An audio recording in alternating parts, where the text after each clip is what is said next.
이번 시간에는 운동량과 충격량에 대해서 살펴보도록 하겠습니다.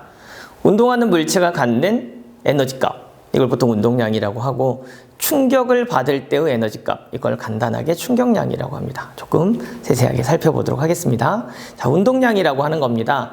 운동하는 물체의 운동 정도를 나타내는 양입니다. 운동하는 정도를 나타낸다라고 이야기를 해요. 자, 물체가 운동을 한다라고 이야기를 합니다. 물체가 운동을 하기 때문에 이 운동하는 물체가 뭘 가지고 있어야 한다? 속력을 가지고 있어야 한다. 그래서 어떤 물체가 속력을 가지고 있어야 되는데, 무거운 물체와 가벼운 물체 이렇게 있다고 할 때 어떤 친구가 동일하게 속력 변화가 생기면 운동하고 있을 때 운동량이 크겠느냐라고 이야기하는 거예요. 자, 여기 그림을 보면 아주 작은 자동차와 큰 트럭이 있습니다. 둘 다 가장 큰 차이는 뭐냐면 질량의 차이예요. 질량이 조금 더 크고 질량이 조금 더 작고, 그러니까 두 자동차 모두 속도의 변화가 같다라고 이야기를 합시다. 속도의 변화가 같을 때 운동량이라고 하는 건, 운동량은 기본적으로 이 두 물체들 각각의 뭘 가지고 있다? 질량을 가진 물체가 일정한 속도를 가지고 움직이면 뭘 갖게 된다? 운동량을 갖게 된다라고 이야기를 해요. 그러니까 어떤 물체가 움직여야 운동을 한 거죠. 그죠? 그래서 운동하는 물체가 가지고 있는 양이라고 했는데, 이게 에너지 값이라고 생각을 하시면 돼요. 그래서 속도가 빠를수록 운동량은 클 거고요. 질량이 클수록 운동량은 클 거예요. 그래서 일반적으로 속도가 일정하다라고 하면 질량이 클수록 운동량이 크다. 그래서 실제로 이 녀석에 비해서 이 녀석의 질량이 크기 때문에 운동량은 동일한 속도 변화였을 때 질량이 큰 트럭의 운동량이 많을 것이다 라고 이야기를 하는 거예요. 만약에 동일한 질량이라면 속도 변화가 클수록 운동량이 크다라고 이야기를 하는 거고요. 그래서 여러분들이 기억하실 건, 운동하는 물체가 가지고 있는 에너지 값이에요. 운동하는 물체가. 따라서 운동을 한다는 이야기는 반드시 뭐가 존재한다? 속도가 존재한다 라고 하는 걸 꼭 기억하시면 돼요. 그래서 운동량의 변화량, 이런 표현을 많이 쓰거든요. 운동량은 시간이 지날수록 변한대요. 자, 이 트럭이 분명히 처음에는 일정 속도로 달렸을 거예요. 근데 쿵 하고 부딪히는 순간 속도가 얼마가 됐죠? 0이 됐어요. 그래서 운동량의 변화량이라고 하는 건 나중 운동량에서 처음 운동량을 뺀 것. 그래서 나중 운동량을 P, 처음 운동량을 P0라고 이야기를 하니까 운동량의 변화량을 델타 P라고 이야기를 해요. 자, 그러면 나중 운동량이니까, 근데 뭐는 변화가 없다? 질량에는 변화가 없어요. 알겠죠? 그래서 질량이 동일하고 나중 속도에서 처음 속도를 뺀 것, 이걸 델타 P라고 이야기를 합니다. 그래서 이게 운동량의 변화량이에요. 그러니까 운동량은 질량 곱하기 그때의 운동량, 그 순간의 운동량은 질량 곱하기 속도의 곱으로 나타내는데, 운동량의 변화량, 속도의 변화가 중간에 생길 테니까 속도 변화가 생겼을 때 나타나는 운동량의 변화량은 질량이 동일하고, 속도의 변화를 곱해주면 운동량의 변화를 알 수 있다라고 이야기를 합니다. 다음으로 충격량에 대해서 살펴보도록 하겠습니다. 충격량이라고 하는 건 물체가 받은 충격의 정도예요. 자, 그래서 물체가 받은 충격의 정도니까 이 물체가 충격을 많이 받았느냐, 적게 받았느냐에 대한 이야기죠. 어떤 물체가 충격을 받았다는 이야기는 그만큼 힘을 받았다는 이야기예요. 큰 힘을 받으면 당연히 충격이 클 거예요. 그렇죠? 작은 힘을 받으면 충격이 작을 거고요. 그리고 그 동일한 힘을 받았다. 어떤 힘을 받았는데 그 힘을 받은 시간이 길면 충격이 크겠죠. 근데 힘을 받은 시간이 좀 짧으면 충격이 작을 거예요. 그래서 보통 충격량은 충격의 정도라고 이야기를 하는데, 충격량이라고 하는 I는 외부로부터 받은 힘, 그 물체가 받은 힘, 보통 우리가 충격 력이라는 표현을 많이 씁니다. 힘. 그리고 여기에 접촉된 시간, t. 몇 초 만에, 몇 초 동안 이 접촉, 그 충격력, 힘을 받았느냐예요. 그걸 뭘로 나타낸다? 충격량으로 나타낸다. 그래서 동일한 힘을 받았을 땐 접촉 시간이 길수록 뭐가 많다? 충격량이 많다. 라고 이야기를 하고요. 만약에 접촉 시간은 같은데 충격력이 크면, 힘이 크면 충격량이 많다예요. 만약에 자, 우리가 힘을 많이 받았다는 이야기는 데미지가 커질 수 있다는 이야기예요. 그죠? 그래서 우리가 받을 수 있는 충격량이 일정할 땐 이 충격력과 접촉 시간의 변화를 줘서 실제로 힘을 더 적게 받도록 하는 것. 이런 것도 방법이긴 합니다. 그래서 충격량이라고 하는 건 충격력에서 시간을 곱한 값을 충격량이라고 합니다. 그래서 그 물체가 받은 충격의 정도를 나타낼 수 있는 게 충격량, 이렇게 이야기할 수가 있습니다.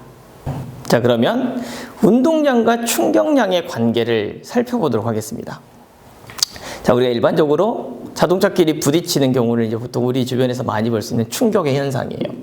자, 이 트럭이 있습니다. 이 트럭이 갖고 있는 일정한 속도로 움직이죠. 어떤 속도를 가지고 있으니까 이 트럭이 가지고 있는 운동량이 있을 거예요. 그래서 이게 처음 이 트럭이 가지고 있는 운동량이라고 이야기를 합시다. 그래서 트럭의 질량에다가 이 트럭이 가지고 있었던 속도라고 생각을 합시다. 이게 트럭이 가지고 있던 처음의 운동량이에요. 자, 그런데 쿵 하고 충돌이 났어. 그러면 이 트럭은 질량은 변화가 없지만 뭐가 변했을까요? 속도가 변했을 거예요. 트럭의 속도. 아이고, 여기 속도라고 적었네. 속도, 트럭의 속도. 처음 속도라고 합시다. V0. 그럼 트럭의 속도가 바뀌었을 거예요. 그죠? 자, 그러면 이거 지금 현재 트럭의 질량에 트럭의 속도를 곱한 것에서 처음 트럭의 질량에다가 처음 트럭의 속도를 곱한 것을 뺀 것이 바로 트럭의 운동량의 변화량이에요. 운동량의 변화량. 그래서 이거는 M 트럭